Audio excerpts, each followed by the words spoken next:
Thank you.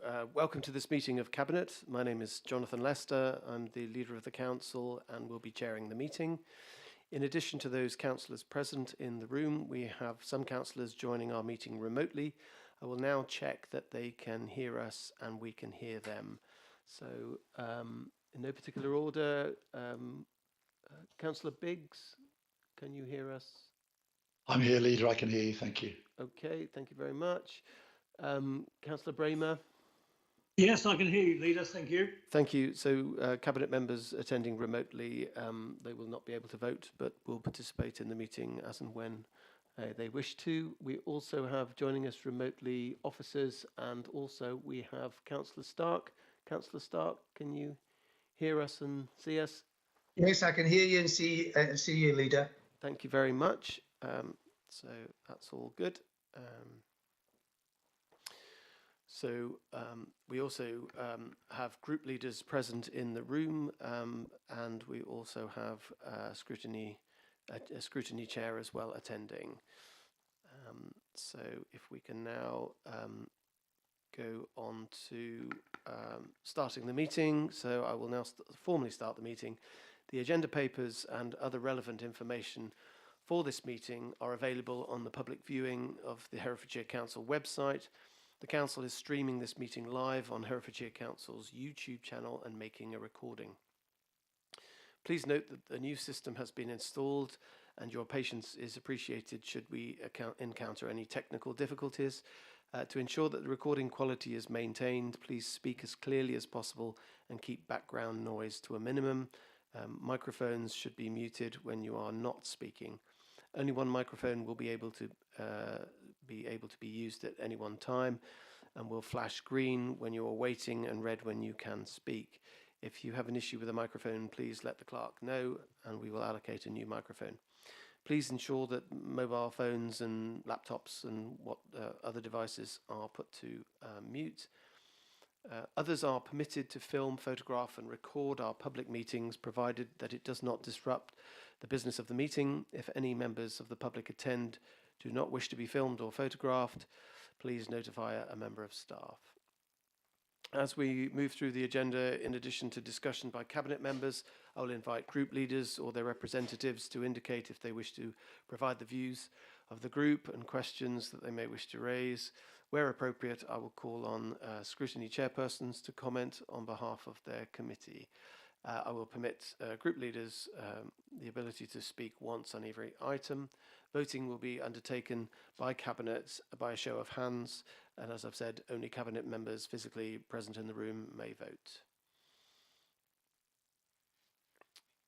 So we now go to the first item on the agenda, which is apologies for absence. So we have received apologies from Councillor Matthews, Councillor James, Councillor Gandhi and Councillor Fagan and Councillor Powell. Any other apologies? No. Next item on the agenda is agenda item 2, which is, are there any table A or table B or any other interests for items on the agenda today?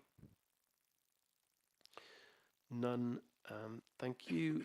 Agenda item 3 is no matters, it's the minutes of the previous meeting, and no matters of accuracy have been notified to the monitoring officer. Cabinet members, are you content that the minutes for the 25th of January are accurate and should be signed? Yeah, all in agreement, thank you. So agenda item 4 is to receive any questions from members of the public. Members of the public have the opportunity to submit questions to Cabinet in writing ahead of the meeting. We have received one question for this meeting and the response has been published as a supplement to the agenda papers. Those who have submitted a question have been given the opportunity to submit a written supplementary question or attend the meeting in person to ask their question live. Supplemental questions are to be no more than a minute in length and must include a question. So I will now ask the clerk to confirm if we've received any supplementary questions. We've received one supplementary question from Mr. Harrington, which I'll just bring up on screen.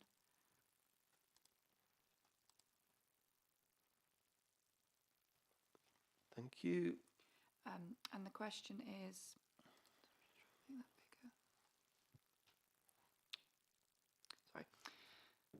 So it's for Cabinet Member for Transport and Infrastructure. It says, thank you. You must be aware that the plans for redeveloping the country bus station were part of Conservative proposals prior to the master plan and linked to the HCCTP, whose genesis and gross overspends you oversaw, or perhaps a singular focus on reviving a supine equine in the form of a western bypass has tunnelled your vision a tad.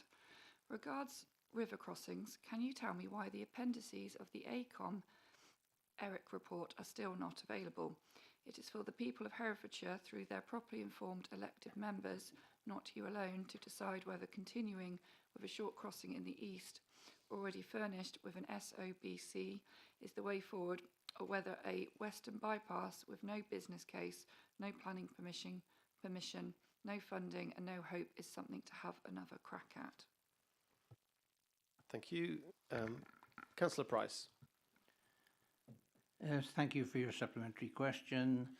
Has nothing at all to do with your original question. However, I am told that the SOBC for Eastern River Crossing was published in December, and the appendices can be found by searching for Eastern River Crossing and Link Road - Strategic Outline Case Report. And it's been on the council website since the 8th of February. Thank you. Thank you very much, Councillor Price. Right, we now move on to agenda item 5, which is to receive any questions from councillors, and no councillors have submitted a question. So agenda item 6 is reports from scrutiny committees. We've received 2 reports from the scrutiny committees, one from the Environment and Sustainability Scrutiny Committee regarding the Nutrient Management Board, and the second one was from the Health and Care and Wellbeing Scrutiny Board regarding the community-based support service. So we have both scrutiny chairs in attendance, and so if we can start in the order of the agenda. Over to you, Councillor Stark, for your comments on the recommendations that have been proposed. Thank you, Chair. At our January meeting, the committee looked at, as you say, the Nutrient Management Board. But please note that was from the perspective of the council alone and not from other partners. And the recommendations before you today should be viewed in that light.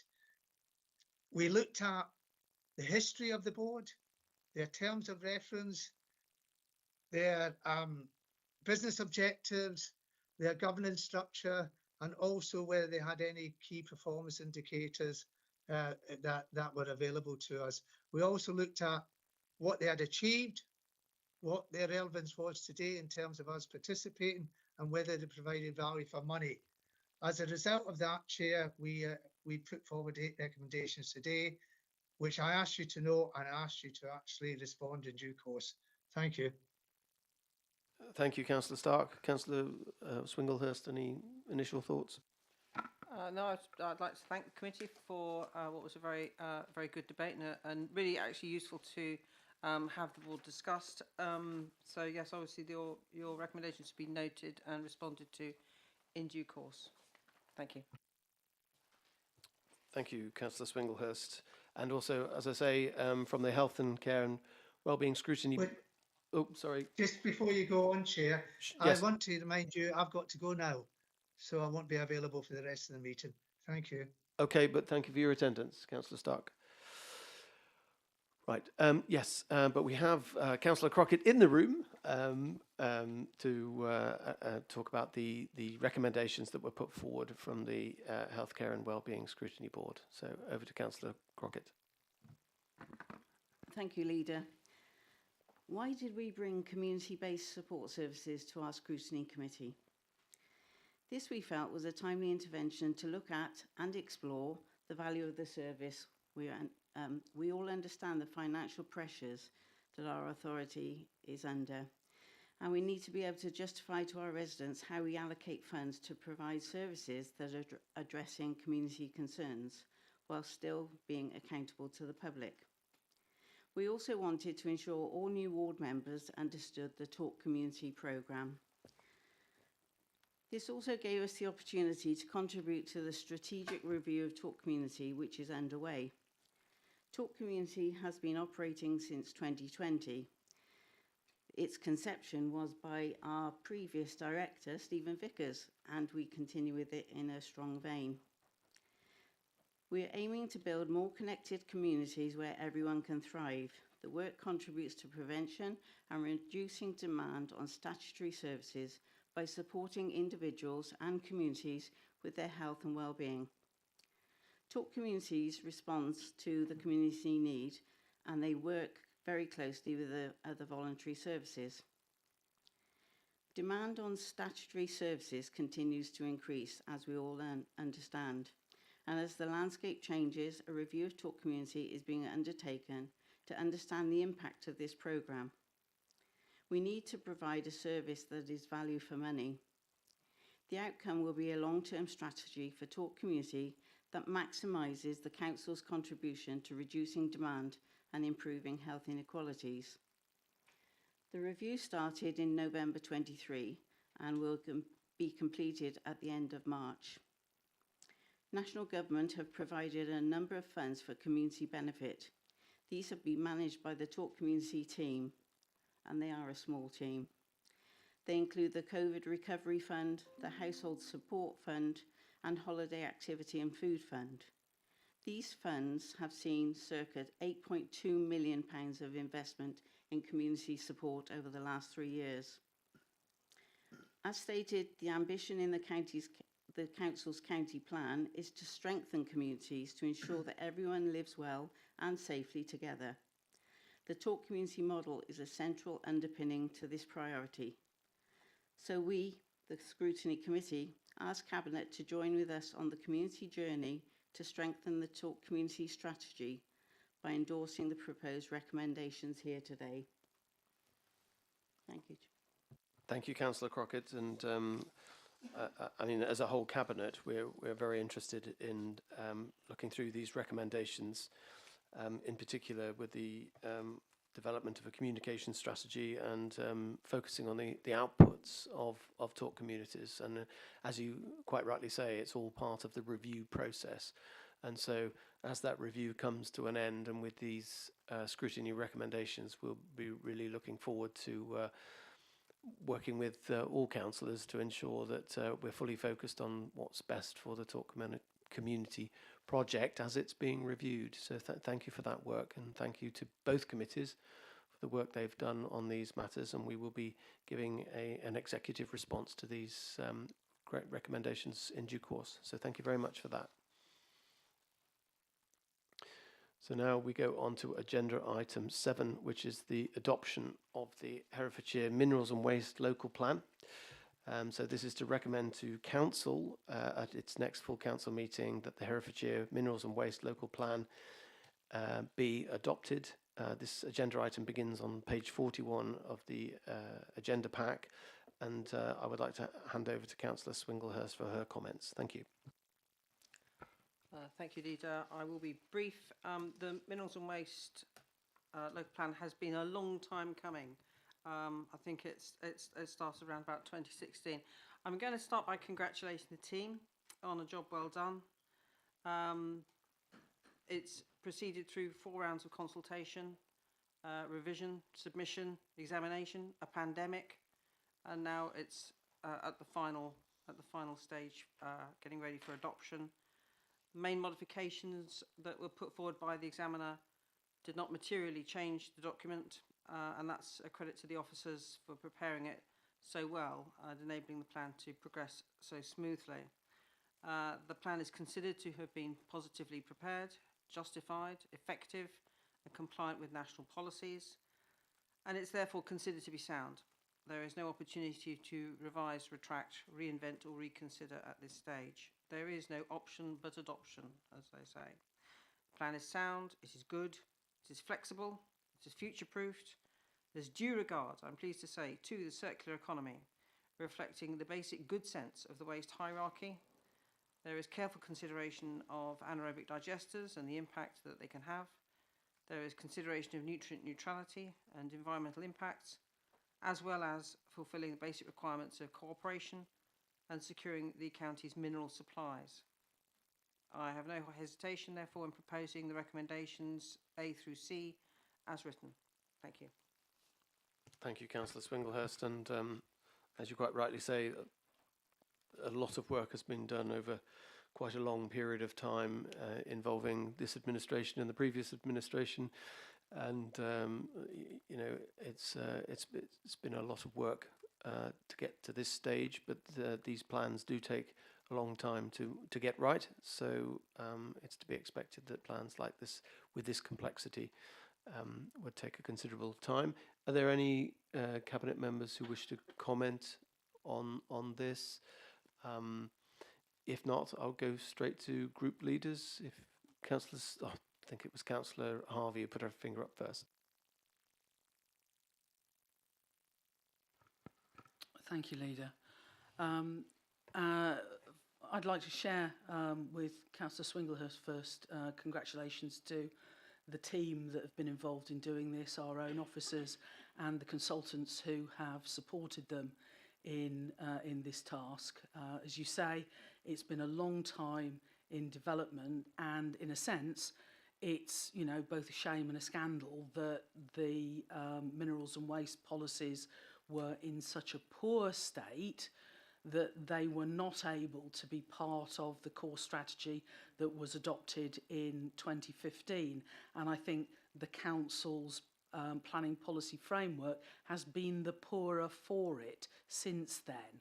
So it's really good news and cause for celebration that we have a set of policies now that not only plug that gap that's been in place for the last 9 years now, but are also absolutely bang up to date in terms of including many of the important environmental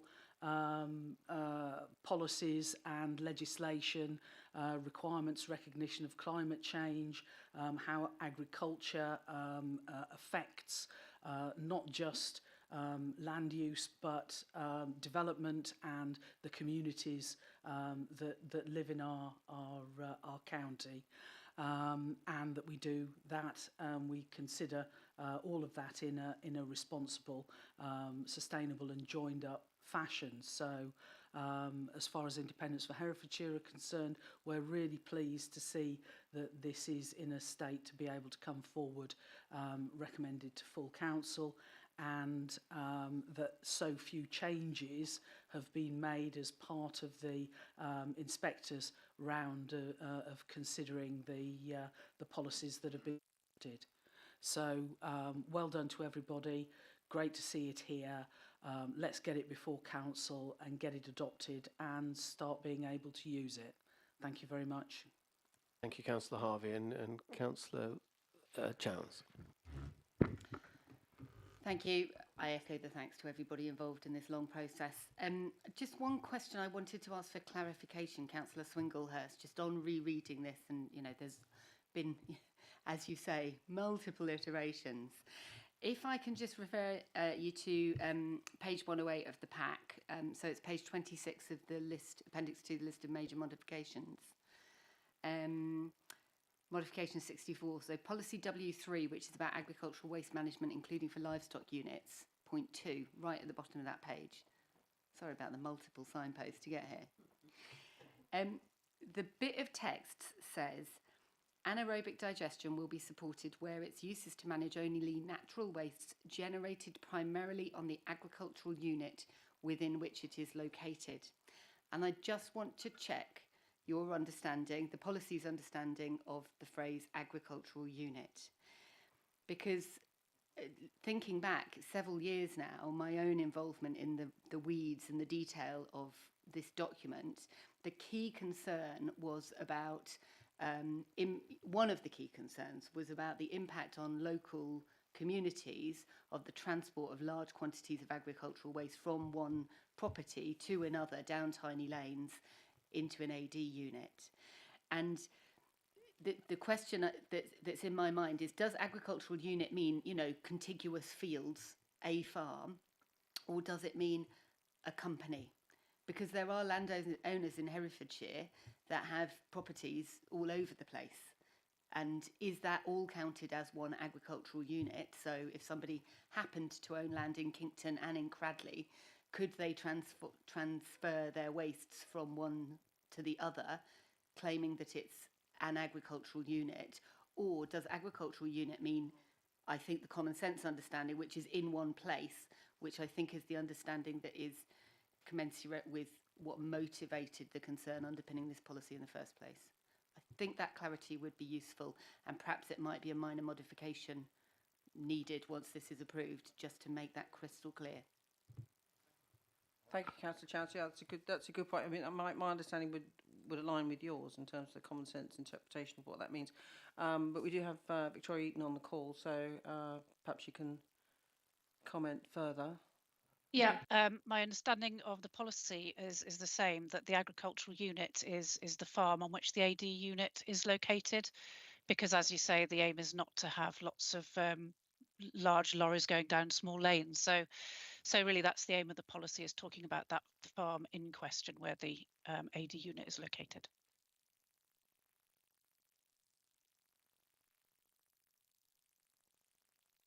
Thank you, Councillor Chance, for drawing us to our attention to that matter. Right, any further comments from Cabinet members? If not, then... Oh, sorry, Councillor Price. Yeah, it's with regards to the last question that Councillor Chance brought up. I mean, an anaerobic digester, by its very nature, has a demand for product to go into it to operate. And I suspect that people who have put in planning over the years to have these units will have told the planning exactly where material will come from for it. Now, most agricultural businesses are undergoing transition at the present moment into some sort of food strategy that we're unaware of. I say we because I'm a farmer. In that I don't believe that many farms today, the farm in the fields identified of the farm unit where the buildings are is actually the agricultural business. The agricultural business is, you know, across all sorts of places. If this was followed through to its finality of what you say, it's going to cause a problem to those anaerobic digesters that are operational today, and they won't be able to function. So I think that we might just have to consider what we call an agricultural unit in the context of what this is saying. I suspect the unit is much bigger than just the fields adjacent to the anaerobic digester.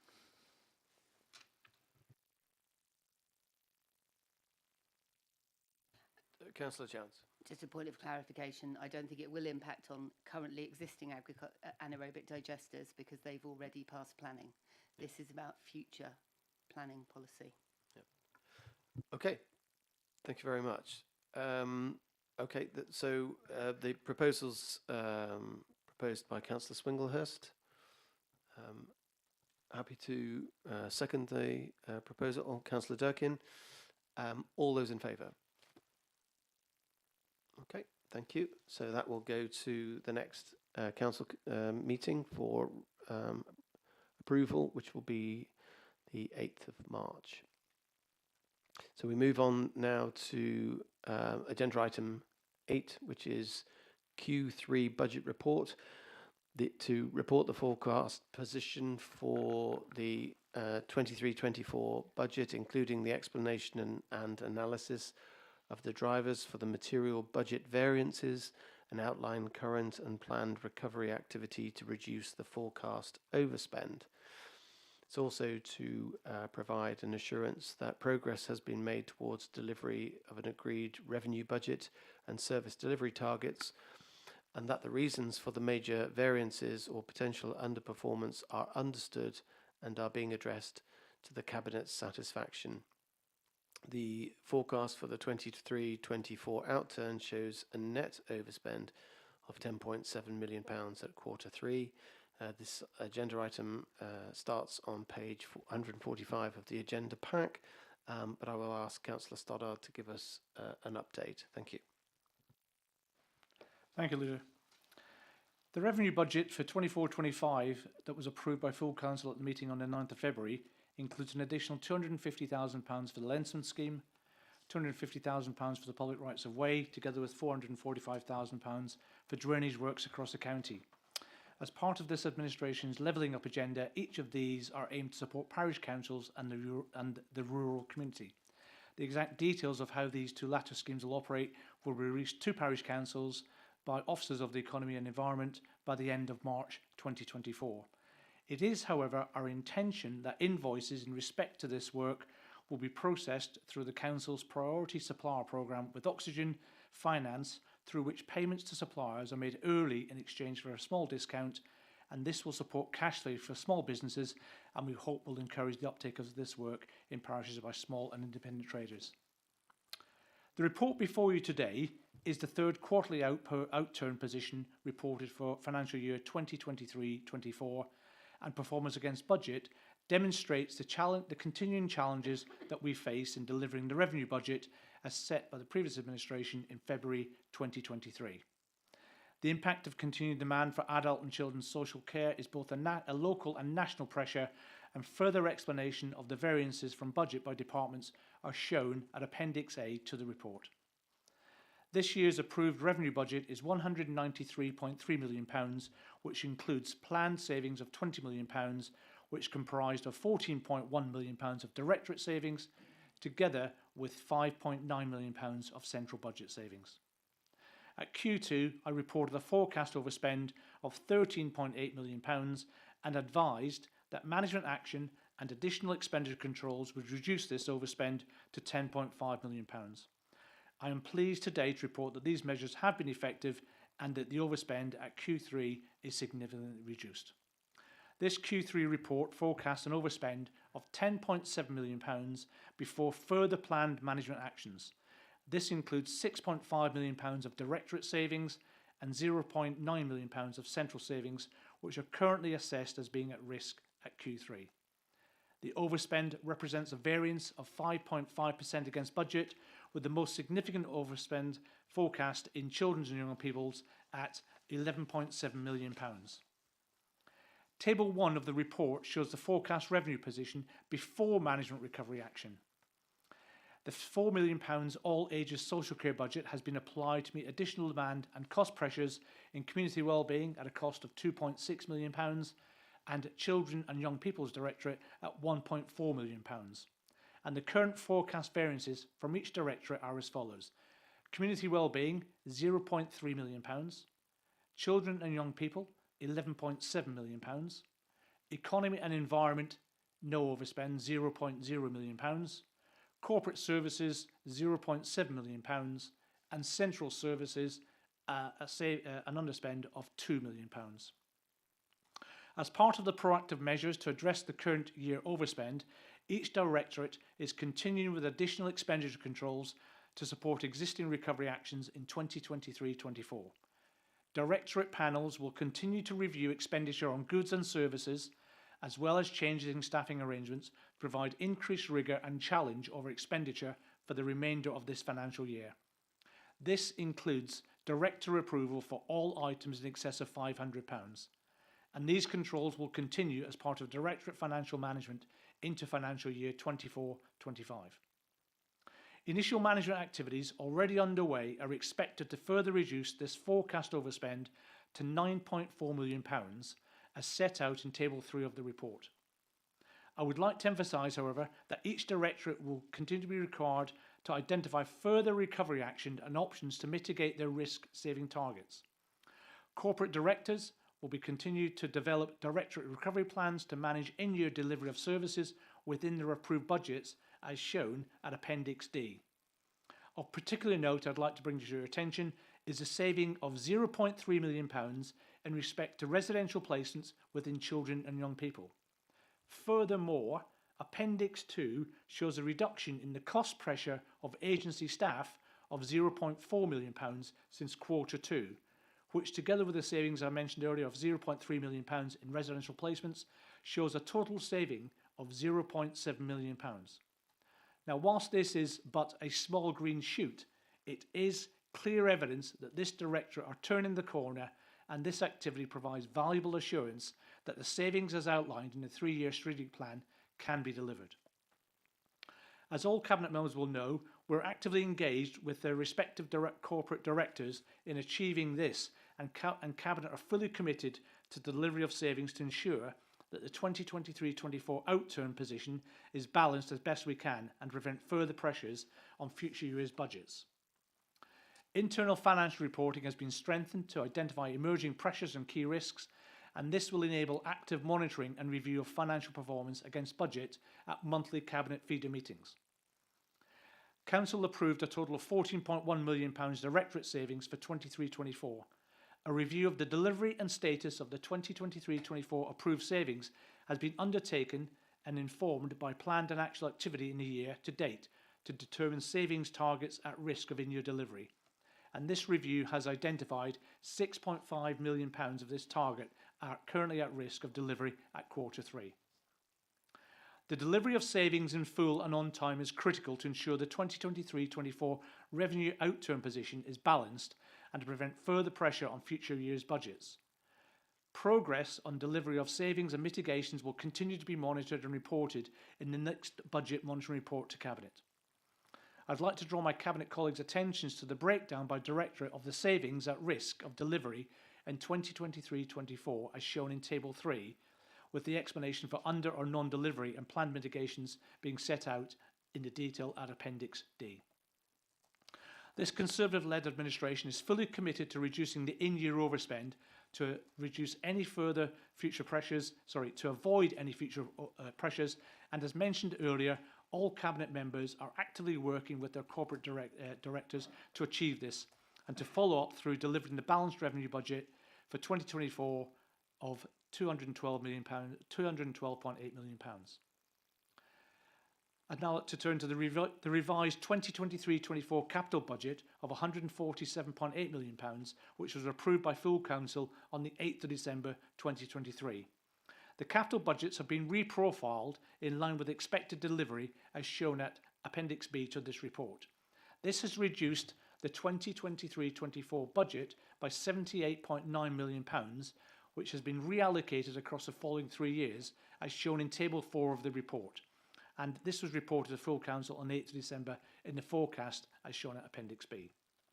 The forecast position is now £53.2 million, which represents an underspend of £15.7 million against a budget of £68.9 million.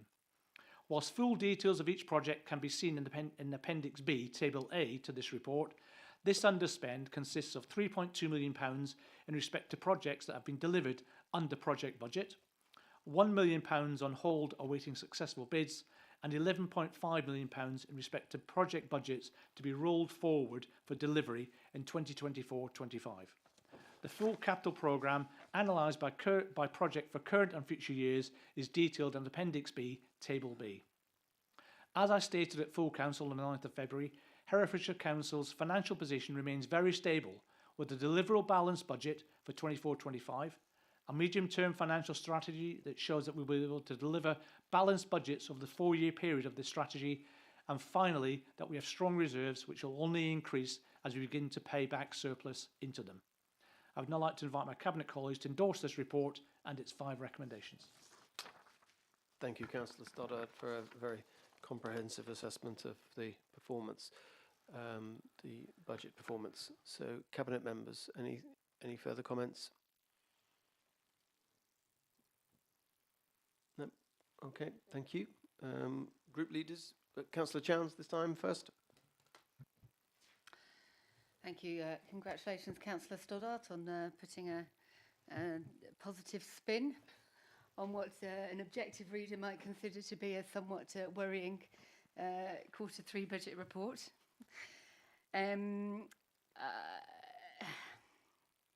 You know, I've said before, I said in the budget meeting, I have really serious doubts about the frankly heroic, and I don't mean that in a good way, assumptions that underpin your projected savings next year. And those doubts are only heightened by this report. Although, as you note, there's been some minimal progress since the last quarter's budget report, it is glacial, the pace of progress. So, for example, there's been less than 1% reduction in the forecast overspend in the children's budget. And at that rate of progress, it'd take 25 years to deal with the overspend. You know, we don't have 25 years to deal with the financial pressures that we're facing. And in the face of that, as the reality of performance, it is surely really irresponsible to set budgets that rely on equally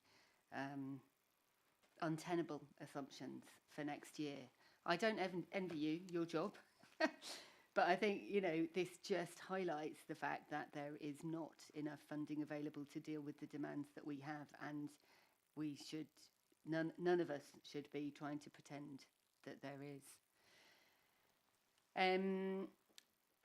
I won't go into, you know, you claim 0.7 million of savings in children. That table 3 talks about there's 0.3 million that's on target, but 0% of the forecast savings for this year for children's have been delivered, and almost all of them are at risk.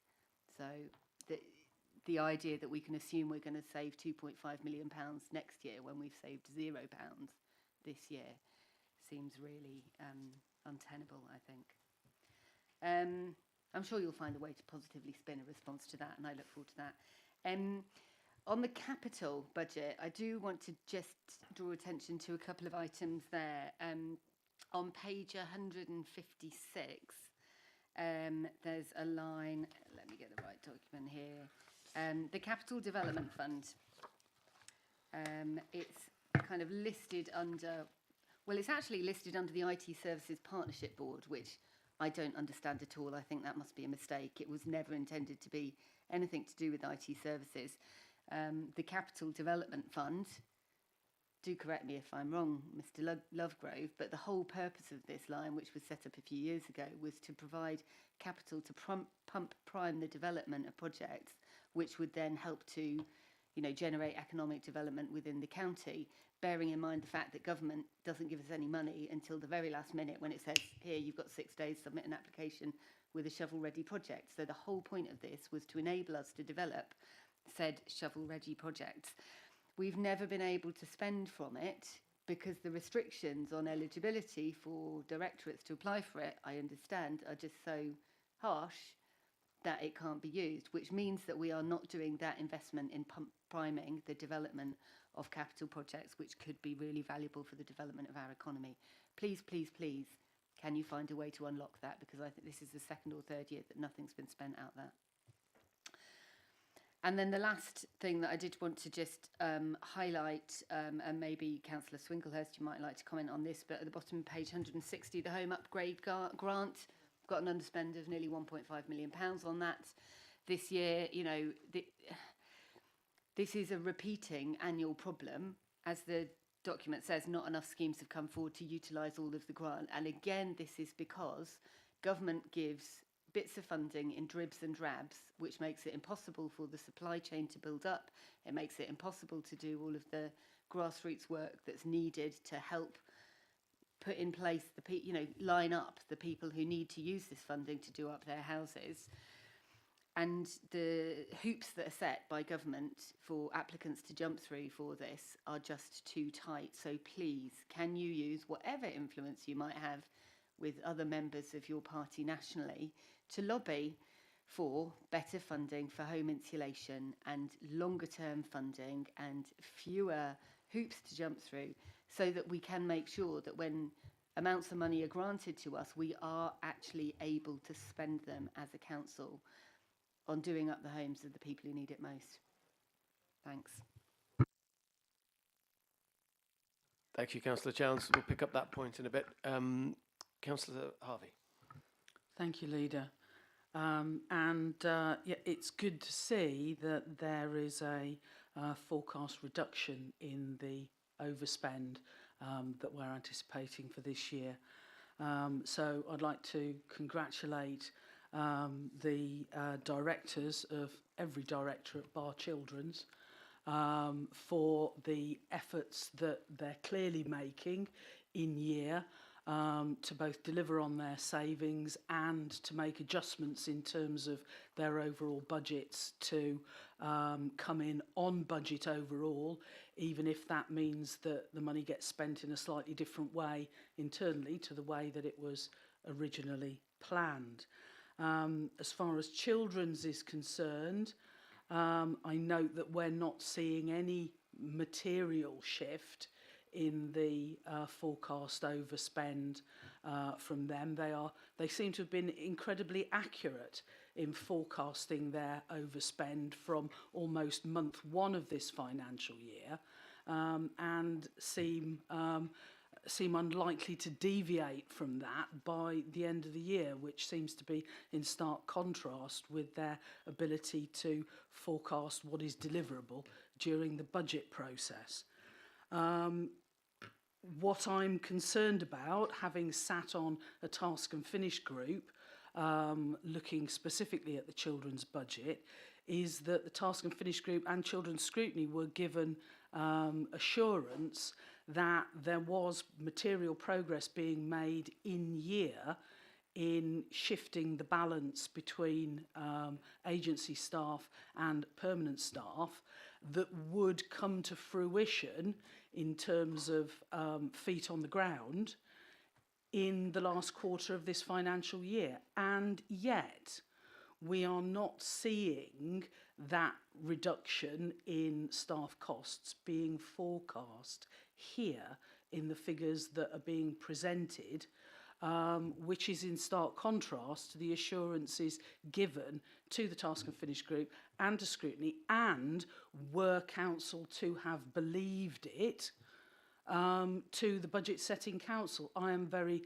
pleased, therefore, that the amendment was passed in the budget setting meeting to not rely on balancing our budget in the delivery of the £2.5 million worth of savings that are being proposed to be delivered by Children's next year, and that instead Children will be tasked with delivering those savings and repaying the reserves which are going to be used in order to balance our budget, rather than rely on those savings at the front end of the year. As far as the capital programme is concerned, it's not exactly a saving, although, you know, well done Councillor Stoddart for painting it that way, when the money that was forecast to be spent in year is being moved to be spent in future years. Actually, what is happening is commitment of spending is being pulled forward whilst delivery is being pushed back. Now, that may well be a consequence of there not being the boots on the ground in the directorates in order to be able to service the delivery of that capital programme. But if we put a capital programme together, it's because it's important that that infrastructure investment is made across the piece in order to support the strategic objectives of this council. And when it comes to looking at the performance report, which is next on the agenda, we'll see a worrying number of amber and red areas where those infrastructure projects are simply not having the progress delivered on them that was anticipated. So I understand entirely what's happening here, but it isn't a saving, other than not needing necessarily to make borrowing or to take money out of our cash holdings to fund that work. It is actually a delay in delivering important, rationalised, approved and deemed necessary infrastructure projects that impact communities and capabilities across the county. So I think let's call it what it is, and you know, I'm disappointed that this administration didn't take the opportunity that it was given ahead of the Budget Council meeting in actually identifying where the reserves are going to be plundered in order to fund the overspend, albeit a slightly lower one than was anticipated at Q2 rather, because I'm looking at the earmarked reserves and struggling to see where the best part of £10 million worth of overspend is going to be funded from earmarked reserves that are not specifically ring-fenced. So, you know, if there's anything that you can share in terms of your plans on that for ward members, the council generally, and for the residents of this county, I think that would be very welcome. but any reduction in overspend is to be welcomed overall. Thank you, Councillor Harvey, and thank you for ending on such a positive note. Right, okay. Councillor Chowns made some comments, and heroic, yes, absolutely. It is heroic to be left with somebody else's budget and have to deliver it and make sure that it is being delivered in a way that makes sure that we minimise any overspends. And you make a point about the home improvements. I wonder if Councillor Swinglehurst, you wanted to make a comment there. Yes, well, I think this is one of the problems with having these kind of snapshot things that you look at something in a passage of time. So it had a slow start. If you look at the performance papers coming up, then that's telling a different story about how swiftly this is now starting to roll out. I do take on board your comments about the criteria for some of these grants, but we do have another scheme coming forward which has a looser set of criteria, because I'm personally very keen that we have to look at things holistically. It's not just about the individual circumstances of the particular householder. It can be a combination of things, including the building itself. So yeah, you're quite right, but in a sense we don't set all the criteria. Thank you. Okay. So, Councillor Stoddard, I think you wanted to make a few comments. Thank you, Leader. Particularly to address Councillor Harvey's comments, I did mention that Appendix 2 shows a reduction in the cost pressure of agency staff of £0.4 million since Q2. And this is a reduction in agency staff cost pressure as a result of agency staff leaving, and this again provides that there's assurances over the deliverability of the planned savings for 24-25. I'd also like to then address her issue of the earmarked reserves and explain that as has been normal practice within this council, the review of which earmarked reserves will be undertaken during the Q4 period and reported as part of the normal outgoing reporting period for Q4. Okay, thank you. Thank you. Clarify, which quickly. is Appendix 2? We have Appendix B, which is the capital forecast. What is Appendix 2? Because I can't see it. Can we get some clarification for Councillor Harvey? Okay. Yeah, please. In the room? In the agenda pack? It's Appendix A.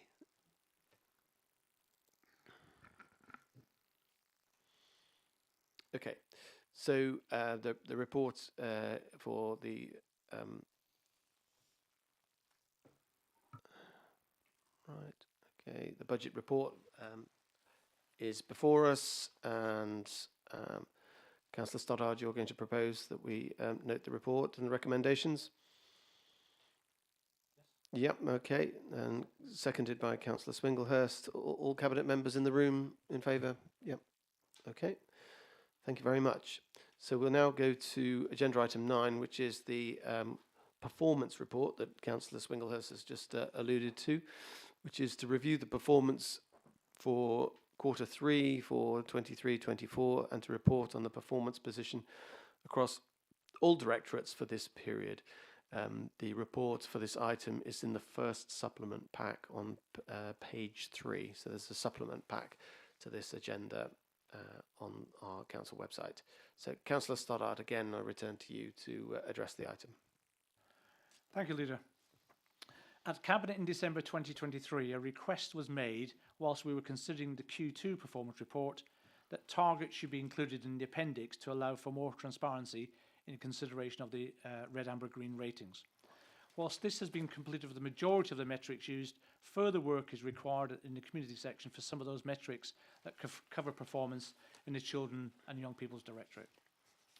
I fully accept that this and previous performance reports are a rather dry read, and subsequently I've discussed with the Director of Performance ways in which next year's quarterly reports can be made easier to read through incorporating some infographics to make it a little bit more easier to and more palatable. As the year end gets closer and more data becomes available, there has been a slight drop in the proportion of measures that are on target. However, directorates continue to work towards achievement of their stretch target set. It should be noted, however, that where comparison can be made with performance at this point last year, performance is better than 12 months ago. The projects identified in the delivery plan as agreed by Cabinet in November 2023 have been included in Appendix A alongside the projects from the 2022-23 delivery plan on the basis that many of them were continuing. Items that I would like to highlight to you all today include, within the economy area, Midlands Engine and Midlands Connect visited the county on the 12th of January. Very positive conversations were held regarding inward investment, growing the local economy and making the case for critical infrastructure. Within the community area, completion of the dementia-friendly adaptations and refurbishment to the Hillside home has taken place, and that, together with the rise in the number of presentations to the Housing Solutions team, with demand exceeding supply, so that the team is now having to place households out of county. And then finally, a reduction in the number of people waiting for home care services has dropped from 100 in April 2023 to less than 10 in November 2023. Children and young people continue progress with our improvement partner leads, with most staff now having undertaken restorative practice training. And finally, I'm very pleased to see that there's been a significant reduction in the number of KSI casualties recording on the Herefordshire road networks. The Office for Local Government, or OFLOG, who are an office of the Department for Levelling Up Housing Communities, or DLUC, was launched in July 2023, and have been established to provide information about the performance of local government to audiences in all levels of government and the public. They have highlighted performance measures in the Local Authority Data Explorer, which is included at Appendix B, with a brief overview included within the report. The data will continue to evolve to enable better and more meaningful comparisons between authorities, and it will have the functionality to show local authorities alongside their statistical neighbours, which in this instance use the Chartered Institute of Public Finance and Accounting, or CIPFA's, nearest neighbour model.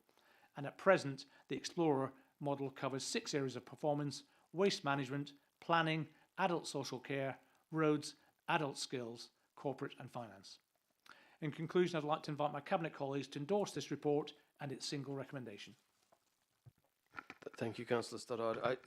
If you'll permit me, on the bit about, on the point you raised about waiting for home care services, it's over 100 down to less than 20, sorry. That's what it says in the report. It is in the report, however, this morning...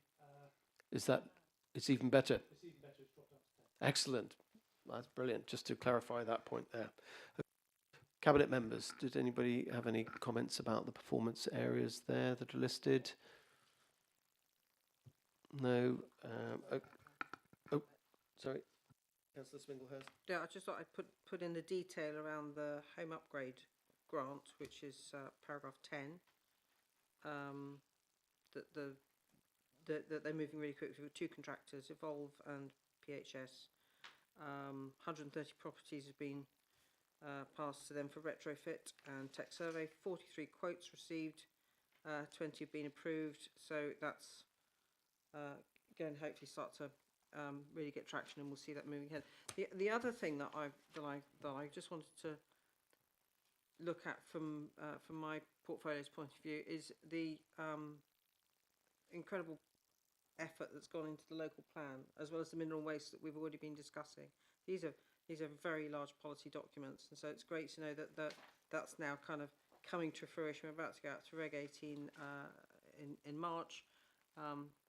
That's an achievement, and also that we were doing so well with our business energy efficiency programme that Worcester's underspend was transferred to us to spend. So that's it's not a vast amount of money, but you know, it's good for us, and I think it's important that we recognise the positives because we have enough challenges all the time. Thank you. Thank you, Councillor Swinglehurst. Any more comments from Cabinet members at this stage? If not, Councillor Harvey. Yes, thank you, Leader. And first of all, I'd like to say it's really good to see this performance report here, because I know how difficult it is to spanner performance data out of, you know, our service areas. So I don't underestimate the difficulty and the scale of the task in you know, starting to get some of these fields populated. And I look forward to the new county plan having a whole bunch of truly meaningful metrics that, you know, we can actually judge our performance quarter by quarter against, in addition to the kind of performance figures that can only be sampled annually, which, you know, are really difficult to give us an indication of, you know, how well we're doing in the meantime. Great that it's here. I am a little bit concerned about some of the entries here. And if I'd like to ask for, in particular, some clarification on what is meant on page 11 associated with the art gallery and library projects, where it says that both projects are paused for review, and it's marked as having moved from amber to red. I'd also like to say that I'm a bit concerned to see, well, more than a bit concerned, to see that, you know, the first metric that is showing, which is at Q3, for the transport hub at the station, is letting us know that there's been slow progress on that, and that it's showing as red, and that we've got issues to do with land transfer being finalised, that public right-of-way structures projects have been delayed in their delivery. They're showing amber as opposed to red. And that, you know, in particular, Councillor Durkin, I'm sure that you'll share my disappointment that, you know, after all of the whooping and cheering about some extra money for the Highways Infrastructure Fund of nearly 2.6 million, that's showing red, saying that the forward plan sign-off has not yet been achieved for that. So despite coming into administration sort of with lots of fist pumps about, you know, how excellent it is that, you know, government's provided us with this extra money, that money sat there and done nothing all the way through to Q3, and it looks like that's going to have to be carried over into the new financial year. So, you know, what have you been doing? What's been going on? Okay, thank you, Councillor Harvey. Thank you for that. Councillor Chance? Okay, thank you very much. Yeah, I think the point about the red and the amber, there are certain procedural matters that are being dealt with, and we need to clarify more specifically about why they're in amber in red, because these projects are progressing. That, you know, we need to clarify better what the position is at that stage. Sorry, Councillor Stoddart. Yeah, thank you, Leader. As a management of risk practitioner, I'm trying to arrange. One of the problems we have is everyone's perception of risk differs. So what I'm trying to work with the Director of Performance, Matt, together with a number of directors, is trying to build up a set of, without curtailing officers' ability to select risk levels, mine together with Councillor Hercombe or whatever, I may see it as red, he may see it as amber. And therefore what I now need to do is provide them with understandings across finance and many other ways, so we can actually get a more accurate representation of what the state of the report is. But it's something working with Councillor, as I say, Director of Performance, and we'll look to address that. Okay, thank you. Sorry, Councillor Chance, you wanted to come back? Well, I find I do have something to say in response to this, because Councillor Harvey has asked very specific questions about things on which performance appears to be getting worse. And the only response we've had from both of you, I'm afraid, is to say, oh yes, we really need to look at why we colour something orange and something red. This is really standard practice. We've had exactly these reports coming to us every single quarter for heaven knows how many years. This isn't about splitting hairs over who gets to decide if it's red or orange. The system hasn't changed. If something, according to the system it was assessed by 3 months ago, has gone from orange to red, it has got worse. So it's a really valid question. Why has it gone from orange to red? And that question needs to be answered, not some sort of waffle about, oh, well, maybe it shouldn't be red after all. Maybe I need to talk to the officers about that, which just makes it sound like you're trying to sweep things under the carpet. No, Councillor Chowns, I can clarify that we're not wanting to sweep things under the carpet. Neither of the projects highlighted have been paused, and we will ensure that there's better reporting to give clarity on this matter, so it doesn't give a false impression that things are stalling when they're not. Okay, but your points are noted. Okay, so Councillor Stoddard, you proposed this report, seconded by Councillor Durkin, and all in favour, Cabinet? Thank you. So next item on the agenda is the block contract beds in care homes, and this is to approve the tender to commence the contract award for a block contract of care home beds, which will commence in April 2024. The item is on page 179 of the agenda pack. And Councillor Swinglehurst, in Councillor Gandhi's absence, will report on this matter. Thank you, Leader. So it will come as no surprise to colleagues that Herefordshire has a demographic that is placing demands on adult social care. The annual cost of care home beds is £38 million and it is rising. It's vital that the Council finds efficient and effective ways of meeting this rising need and managing those pressures.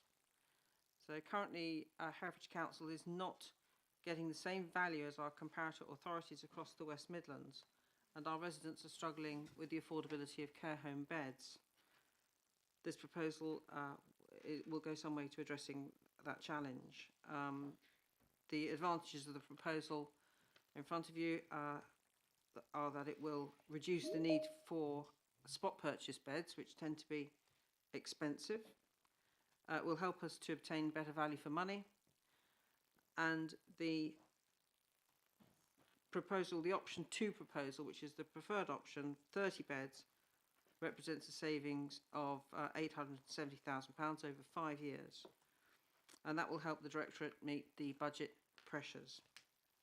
So in essence, better choice of care home beds, more affordable rates with provision for inflation. The recommendations are part of the picture of adult social care provision, but an important part, and I therefore propose the recommendations as written. Thank you. Okay, thank you, Councillor Swinglehurst. Cabinet members, have you any questions for on this item? It would seem eminently sensible to make sure that we've got a contract that locks in the cost and ensures that we've got the provision that we need. So sort of see the logic of that. So any further comments? No, go to Councillor Harvey first. Sorry, had a hand up. Thank you, Leader. In principle, Independents for Herefordshire welcome this, in the same vein as the approach being taken to secure some dedicated residential care provision for children and young people. This is a way of, as Councillor Swinglehurst has said, trying to manage costs. However, I've got a question on how it's going to, in practice, mitigate the cost of spot purchasing of residential care provision, because the only way that that's going to work is if some of the block booking that we have here is always kept vacant in order to enable people to use that accommodation rather than more expensive spot purchase, and therefore there will be an element of reduced utilisation of the total block purchase, And I'm just wondering how that reduced utilisation, in order always to have some availability to offset the requirement for spot purchase, is actually factored into the calculations that have been made in terms of the overall saving on this. I mean, there is an answer to that question, and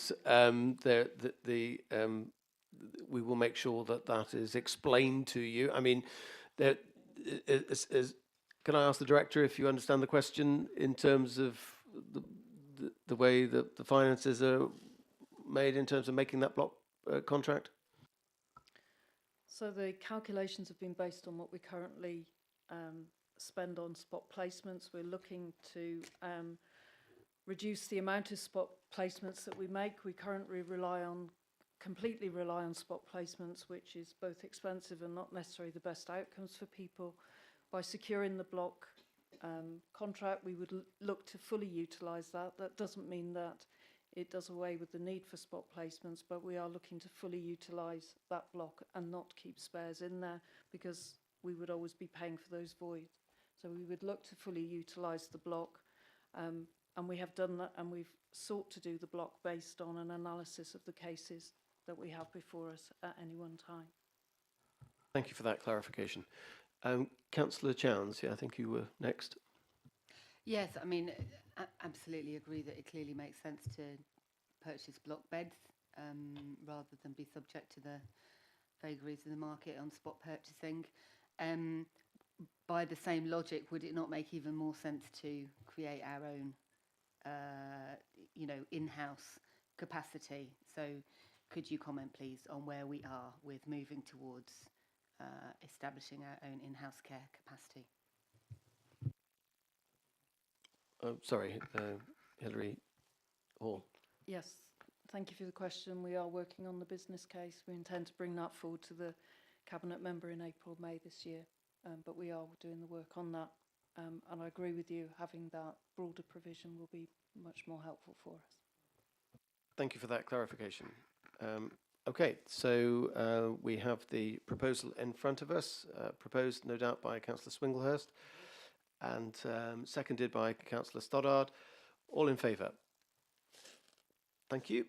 That leads us on to agenda item 11, which is the Phosphate Mitigation Strategy, to provide an update on the progress of the Cabinet Commission and set out the Council's future phosphate mitigation strategy to enable housing development in the Lug catchment and to provide a progress update on the work of the Cabinet Commission. This item appears on page 205 of the agenda pack. Thank you. So, Councillor Swinglehurst, if I can ask you to talk us through this item. Thank you, Leader. So, phosphate mitigation. Herefordshire Council has been able to loosen the death grip of the housing moratorium in the Lug by a pioneering approach of using constructed integrated wetlands to mitigating the phosphate of proposed developments. And I'd like to remind the Cabinet that the bill is predominantly being paid by house builders as they purchase credits at a rate of £14,000 a kilogramme. And the actual contribution of new house building to the phosphate overload of the River Lug catchment is less than 1% of the total. But the Dutch cases made it clear that any additional phosphate must be avoided, and Natural England have therefore deemed all development where the HABS regs apply to require nutrient neutrality to a standard of reasonable scientific certainty. We had hoped that the Levelling Up and Regeneration Bill would have provided legislative change to obviate the need for further investment, but that amendment fell. The Water Act doesn't cover Herefordshire because our sewage undertaker is Welsh Water. It's not covered by the provisions of that Act. And we are therefore in a uniquely difficult position. So we are having to be creative and make our own way through.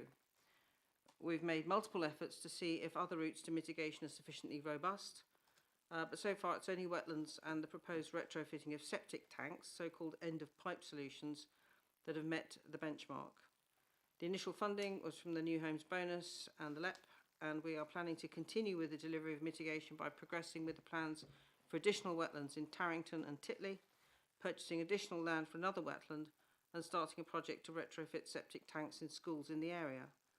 All of the mitigation proposed includes a 20% buffer which will benefit the river and not be used to offset housing. Herefordshire Council is also supportive of private schemes as long as they are compliant with the need for reasonable scientific certainty and can be guaranteed for the required period, currently 80 years. However, welcome as they are not a reliable substitute for a strategic approach, which is our job. In order to push on, we have applied for and been granted 1.76 million of capital and 173,000 revenue from DLUC for their mitigation grants, and this should be enough to see the project over the immediate cash flow speed hump.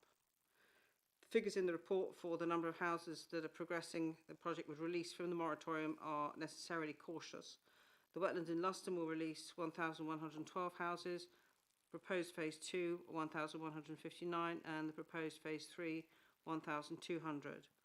Despite the cautious approach, the modelling supports the vast majority of proposed housing for the planned period, 3,471, and there is a reasonable expectation that the numbers will improve as the performance of the wetlands improves. The proposal will bring a degree of certainty, and that will support the local plan and help the local house builders to finally have some hope for the future. It's great to see things like the 54 social houses coming forward now west of Leinster. It's been a period of unmitigated strain on our local house building industry. I truly wish them well as they start to get some sort of forward momentum to recovery. I'm also going to say this though, although not wishing to dampen good news, mitigation is not going to fix the river. It will bring some relief to the house builders who have been caught up in the moratorium, but it won't address the reason for the moratorium in the first place. I would like to thank the team, especially Rachel Joy and Liz Dubley, for all the work that's gone into finding and progressing this solution, breaking new ground. It's always difficult to be a pioneer because you have more challenges than you ever dreamed possible. But, you know, we've got there and we absolutely are leading the field here. And I'm also just going to say, since this is Rachel Joy's last Cabinet meeting, I would like to extend my personal thanks to her for all her support, her expertise and guidance over the past few years. And I recommend this, what am I recommending? This proposal. Thank you. The strategy, proposing the strategy. Thank you, Councillor Swinglehurst. And yes, I think this is a really good opportunity to thank Rachel Joy for all of the hard work that she's done and the dedication in guiding us through very challenging times with regard to developing the mitigation strategy and all of that work as well. So Cabinet members, any comments or thoughts on this strategy? Councillor Price. You said for thoughts. Here's a thought for you. In amongst all of this debate, it's been sort of mooted that this is something because the council is able to do it and it becomes a public sector engagement and you set the price of what the phosphates are worth. In the wider picture of phosphate mitigation, as agriculture is always one of the areas that is suggested as be at fault and causing problems, one wonders as to whether, as a simple question, whether not putting phosphate on agricultural land would be worth £14,000 a kilo. But if it is, you might get more takers than you think for. Thank you. Thank you, Councillor Price. Councillor Stoddart. Thank you, Leader. Can I just go on record to thank Councillor Swinglehurst and the team for what is delivering, I think, a pragmatic solution to a very complex, very challenging issue, and actually unpicking and actually then starting it so we can start for household developers to start getting ahead of the game again. So thank you very much. Councillor Swinglehurst. So yeah, so although I mean this probably started originally way back with me plodding about in a muddy field, but it passed very quickly to the subsequent administration, which was led by Councillor Chand. This has passed through a number of people, and we've all looked after it and made it real, made it come to pass. So I personally not going to take any credit for that. Councillor Hercombe. I'm never quite sure if I'm allowed to speak. As the ward member for Luston, I just want to say is actually the local community are absolutely delighted with it. But when we go and progress these wetlands going forward, can we try and integrate either paths or something that allows the local community to access that facility? Because actually the nature and the biodiversity that will develop there, lots of residents want to be able to see and enjoy as well. So if we can hopefully build that in going forwards, would be ideal. Okay, if there are no further comments, so Councillor Jones. Thank you. Well, I've been inadvertently promoted by Councillor Swinglehurst because I didn't lead the previous administration, and indeed I didn't even lead on. I didn't even lead on this issue because, in fact, it was Councillor Harvey that was leading on this issue and Councillor Harrington before her. If you know, credit where it's due. I'm really glad you've continued with it, but I think there is a lot of credit due to Councillor Harvey and Councillor Harrington for working on this together with the team as well as the officers that have been mentioned too. More seriously, though, and you know, illicit Councillor Swinglehurst, you kind of admitted this really, or you know, acknowledged this in when you were speaking. You know, saying absolutely clearly the contribution of new housing to the phosphate loading on the river catchment is minimal, it's minute. So, and in that sense, you know, the document before us today is not a phosphate mitigation strategy. It's a kind of nutrient credit trading to unlock house building strategy, perhaps, or mitigating the impact of phosphate pollution on the house building industry strategy, essentially. It's not actually a strategy for dealing with the problem of phosphate pollution.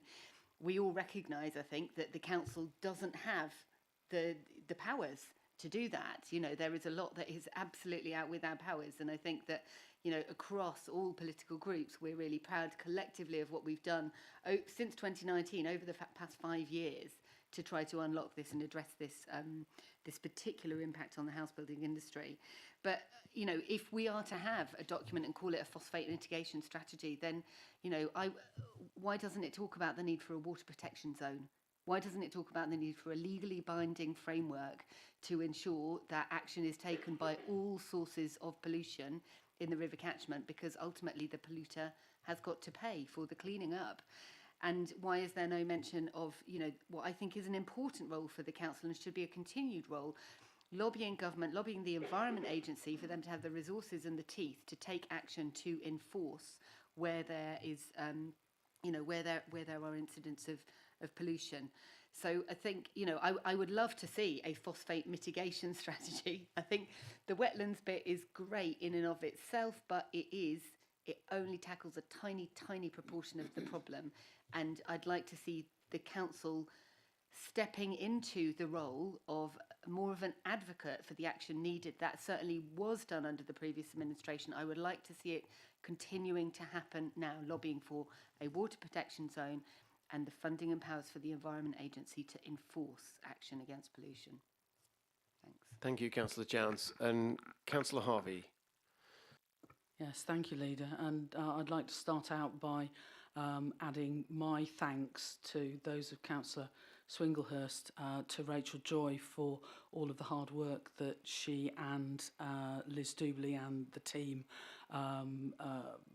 put into making this happen, turning it into a reality, and providing support to me and to others during the time that we had this project in our hands.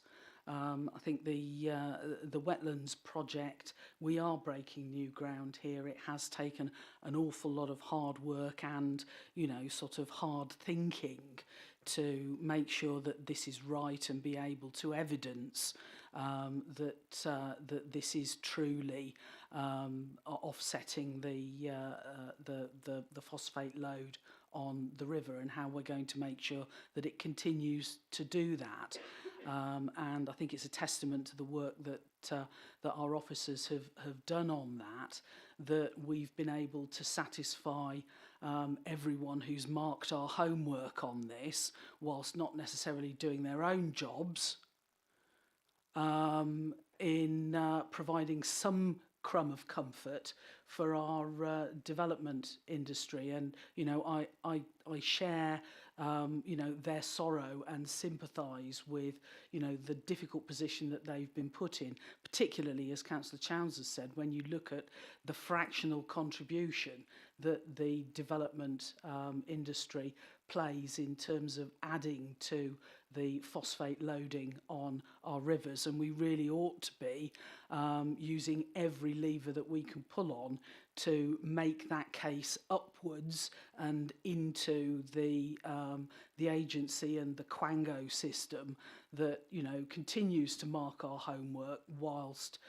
you know, preventing the development industry from being able to operate effectively while we address the bigger problem. And, you know, as you say, this is the 20% problem, you know, in terms of the water industry's contribution to the pollution of our river, rather than the 80% problem which comes from agricultural runoff.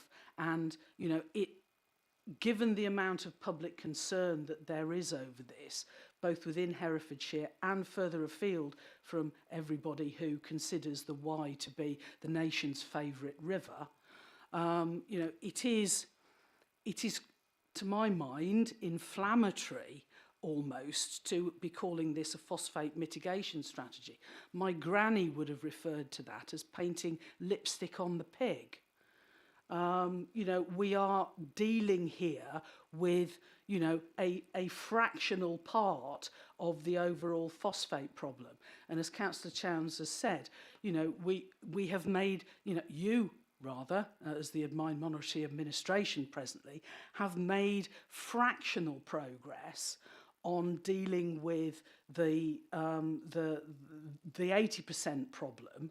And, you know, we heard at the front end of this meeting Scrutiny's commentary on the nutrient management plan and the nutrient management board, who, you know, are yet to have their Ronseal moment in terms of actually starting to do what it was they were always supposed to do. And I think the longer that we fiddle while the river deteriorates, you know, the more we come under the microscope. I notice we've hosted the River Goddess for a while since the Budget Council meeting, and yet this is only a tiny part of addressing the bigger problem, when actually we haven't made the progress that we should have been making on the 80% problem.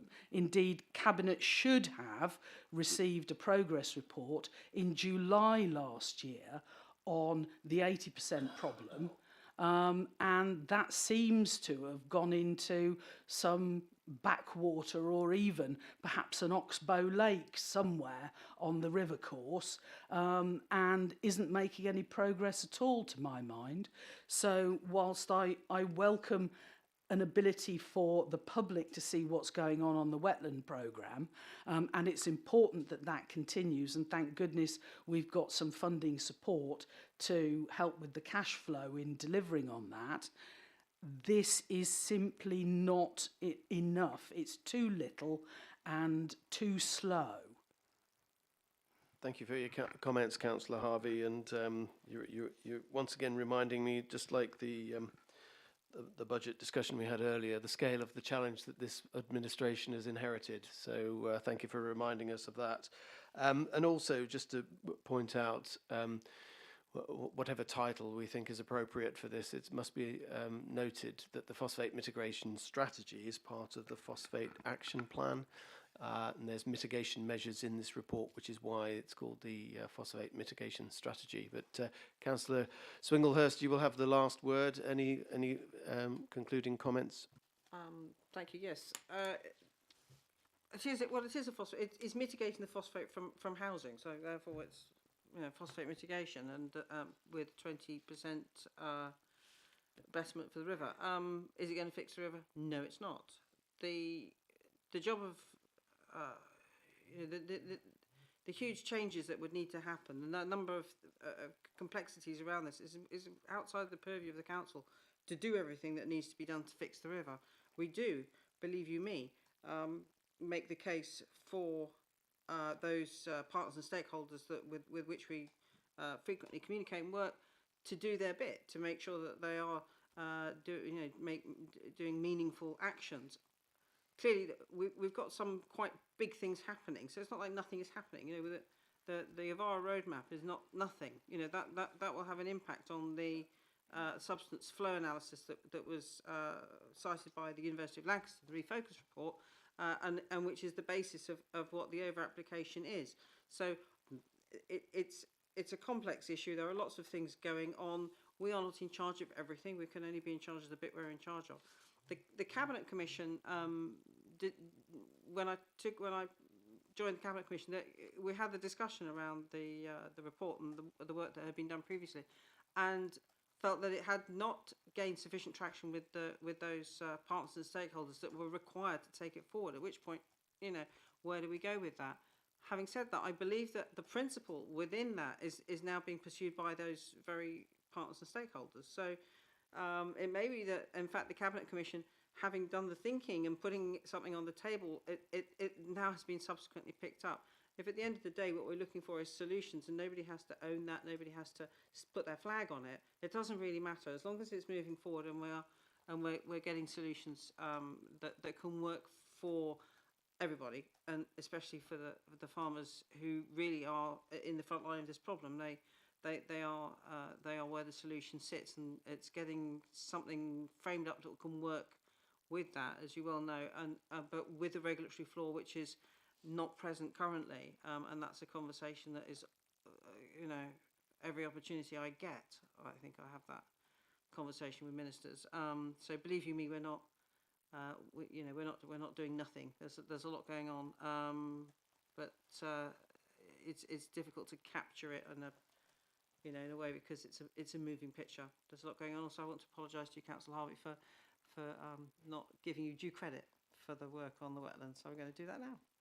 Well done.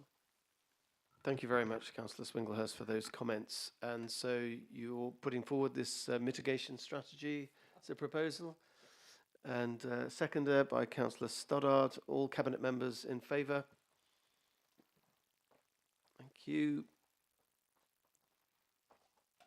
So it just remains for me now to close the meeting. I'd like to thank everyone for their attendance and their contributions, and to confirm that the next meeting is scheduled for the 28th of May, 2:30. 28th of March.